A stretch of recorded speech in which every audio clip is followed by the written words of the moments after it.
Back in those days, in my secondary school days, we had three sets of guys, hot guys for that matter, that virtually every girl was drooling over them. They wanted to be with them, they wanted to move with them, they wanted to belong to their group, attend their party, just be identified with them.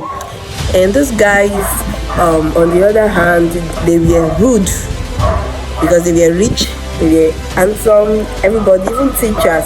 My teachers then, they talk to them with caution. They don't want to get into their bad side. Myself, I was not on their good side because I was a very introverted person, a very reserved person, and they didn't like somebody like me, you know. And I was this Scripture Union girl. And then a lot of girls lost their virginity to them.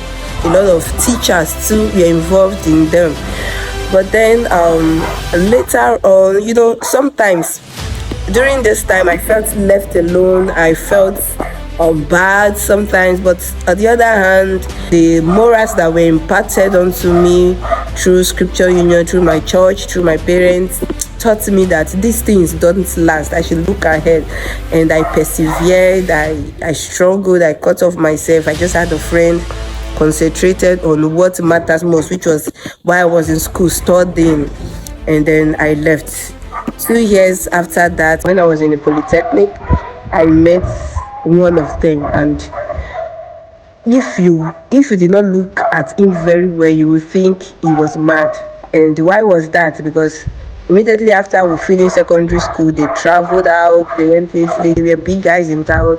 I heard at some point in time they were musicians, for instance, so they had money, they did whatever they wanted to do. But when I started asking some of my secondary school mates that were around, they started telling me how they kept on doing girls, doing women, being rude to people, and then eventually people started growing up and then starting them, and that was it. And do you know what happened to these ladies that were swabbing them? Some of them, they lost their womb because of too much abortion. Some of them, they lost their self-esteem. Some of them, they ended up having children that they eventually denied because they didn't have anything to do with these commoners, you know, as they call them. We wouldn't want to go deep into those kind of sad things.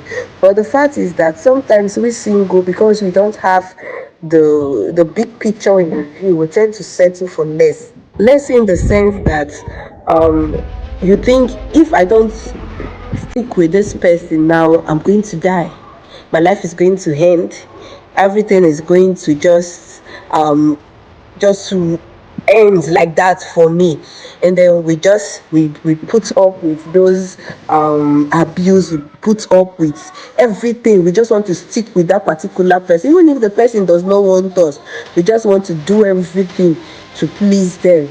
You are not the type that go to parties, but because you just want to stick with a particular person, you are just there, you are doing it every time.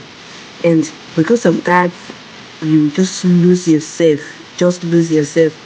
And some of us, you might be fortunate to realize it on time. And for some other people, it might be a little too late. But for you that you still have the leverage to recorrect your step, you that still have the leverage and you've not gone far into this kind of thing, you that is just starting up, becoming of age, entering this teenage stage, please be mindful.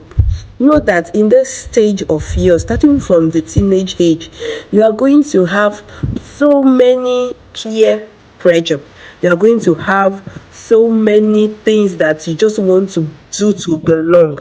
But in the midst of this, sit down and ask yourself, in the next 5 years, will this matter?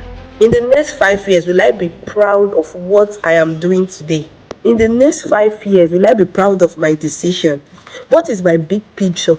What do I want to achieve in life? What do I want to become in life? Who do I want to be? And by the time you sit down and analyze this question, you actually know if what you are doing now will add up to you, or will be daunting, or be a laughing stock, or a slap to your face in the future. Please, when you are doing anything now, my dear teen and you, please Try as much as possible to think about the future. Think about what will be the aftermath of this. Think about what will be the consequence of this. This person really who I want to spend forever with. Why am I giving it all my strength? Why am I putting everything it takes? Some of us should go as far as stealing to finance this set of people. We go as far as cutting ties from our family to just follow this wayward lifestyle. But at the end of the day, you yourself, you know you are going to go back there because the path where you are taking leading to nowhere. So please think about what will tomorrow bring before you venture into it. I'm sure if those ladies that were practicing secondary school romance then knew that it was going to be a slap at their faces, I'm sure they would not have engaged in it. 2 years, 3 years after we graduated, some of them they were yet to recover from the escapade they engaged in secondary school, because some of them they did abortions that affected them. Some of them they became pregnant because they threw away caution to the wind.